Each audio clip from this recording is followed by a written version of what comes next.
Bueno, pues después de muchos gritos y sombrerazos, el ministro Alberto Pérez Dayán se aventó una maroma de muchísimos grados de dificultad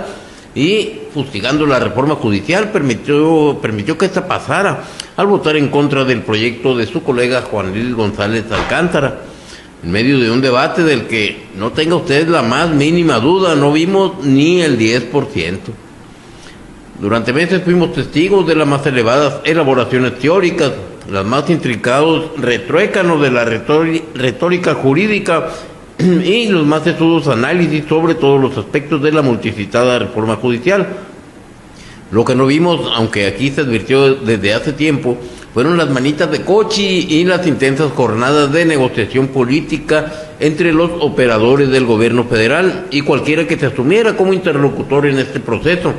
para finalmente desahogar el tema, sin que se presentara el escenario apocalíptico de la crisis constitucional, la destrucción de la patria, el fin de la república y la instalación en el destartalado sillón del comunismo, que tantas pesadillas genera en un sector muy vocinglero, pero poco efectivo y menos organizado de la oposición al gobierno de Morena. Se desechó el proyecto del ministro Alcántara Carrancá, la reforma judicial va, y ahora falta ver cómo doña Claudia Sheinbaum va a lidiar con el proceso de elección de jueces, magistrados y ministros. No solo falta saber de dónde vas a sacar los 13,000 millones de pesos que está pidiendo el INE para la organización de esa jornada. Una jornada que renueva en 2025 solo la mitad del Poder Judicial, la otra mitad se elegirá en 2027.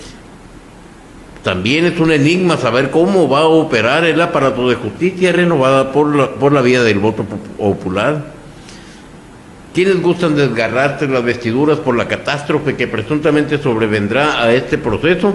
parecen partir de una convicción un tanto bizarra, en la que se asume que el Poder Judicial, tal y como ha funcionado en las últimas décadas, es una pieza de relojería en términos de eficiencia y un remanso de honestidad en términos de transparencia, lo cual no tiene nada que ver con la realidad de un país sumido en la impunidad y la corrupción todavía. La verdad es que no sobrevino la catástrofe, el pueblo no se alzó en armas contra el régimen autoritario, la economía nacional no se fue al abismo y lo único que pasó es que los mexicanos fuimos testigos de una edición remasterizada de algunos pasajes de la vida política en la que el partido hegemónico hacía lo mucho y lo poco por sacar adelante su proyecto de nación, así fuera no del agrado de la entonces oposición. Es más, todavía se burlaban.